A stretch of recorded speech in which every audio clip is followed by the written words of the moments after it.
नमस्कार।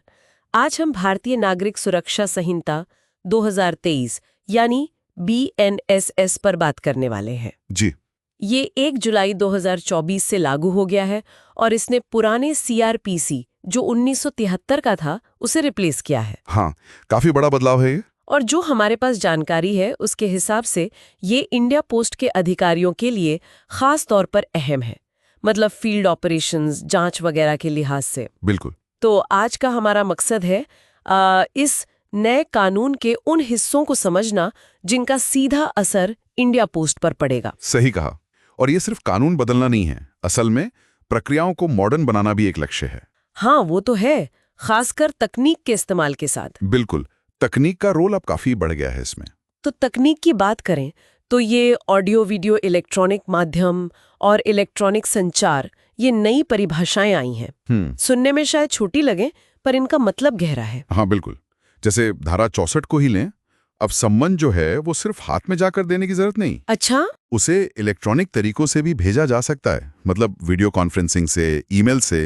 ये सब अब वैलिड तरीके हैं तामील के। तो इससे तो प्रक्रिया तेज होनी चाहिए। सैद्धांतिक रूप से तो हाँ, तेज भी और शायद ज्यादा कुशल भी। लेकिन देखना होगा कि प्रैक्टिकली, खासकर दूर के इलाकों में, ये कितना कारगर होता है। हाँ, वो चुनौती तो रहेगी। खैर, सरकारी कर्मचारियों को सम्मन भेजने के बारे में क्या धारा 68 में कुछ अलग है? उसमें प्रक्रिया को और साफ किया गया है। अब अदालत जो है वो सरकारी कर्मचारी का सम्मन सीधे उसके ऑफिस हेड को भेजेगी। ओके। और फिर उस हेड ऑफ ऑफिस की जिम्मेदारी होगी कि वो धारा 64 वाले तरीकों से, मतलब चाहे व्यक्तिगत रूप से दे या इलेक्ट्रॉनिकली, सम्मन उस कर्मचारी तक पहुंचाए। और तामील का सबूत वो हस्ताक्षर करके वापस भेजेंगे और वही हस्ताक्षर सबूत माना जाएगा कि सम्मन मिल गया। अच्छा, ये इंडिया पोस्ट जैसे बड़े विभाग के लिए तो मतलब प्रक्रिया को स्टैंडर्डाइज करने जैसा हुआ। हाँ, एक तरह से। अब आते हैं डाक सामग्री और जांच के मुद्दे पर। धारा 95 ये काफी महत्वपूर्ण लगती है। हाँ, बताइए इसके बारे में। देखिए, ये धारा डिस्ट्रिक्ट मजिस्ट्रेट या chief judicial magistrate, session court या हाई कोर्ट को पावर देती है। किस तरह की पावर? कि अगर उन्हें लगता है कि किसी जांच या मुकदमे के लिए कोई चिट्ठी, पार्सल या कोई भी डाक सामग्री जरूरी है, तो वो पोस्टल अथॉरिटी को आदेश दे सकते हैं कि भाई ये चीज हमें सौंप दो। और मान लीजिए किसी पुलिस अधिकारी को या छोटे मजिस्ट्रेट को तुरंत कुछ रोकना हो, उसका भी इंतजाम है। कोई दूसरा मजिस्ट्रेट या सीनियर पुलिस ऑफिसर, जैसे कमिश्नर या SP, वो डाक विभाग से कह सकते हैं कि इस सामग्री को रोक लो। अच्छा, मतलब होल्ड पर रखवा सकते हैं। हाँ, जब तक कि ऊंची अदालत या सक्षम अधिकारी से फॉर्मल आदेश ना जाए।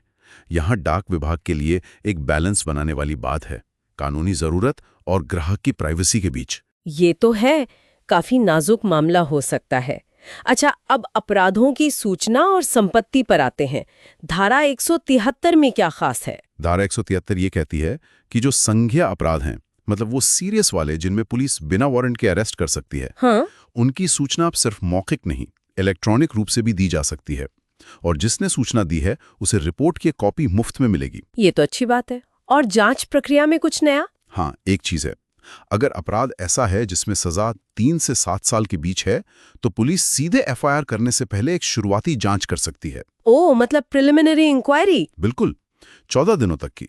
पर इसके लिए सीनियर अफसर, मतलब कम से कम DSP रैंक के अधिकारी की मंजूरी लगेगी, ये देखने के लिए कि मामला बनता भी है या नहीं। और अगर अपराध से कोई संपत्ति कमाई गई हो तो? उसके लिए धारा 107 है। पुलिस अधिकारी फिर से सीनियर की मंजूरी लेकर कोर्ट में अर्जी दे सकता है कि ये संपत्ति जब्त की जाए। और फिर अगर कोर्ट को लगता है कि हाँ, ये प्रॉपर्टी अपराध से जुड़ी है, तो वो उसे जब्त करने का आदेश दे सकता है।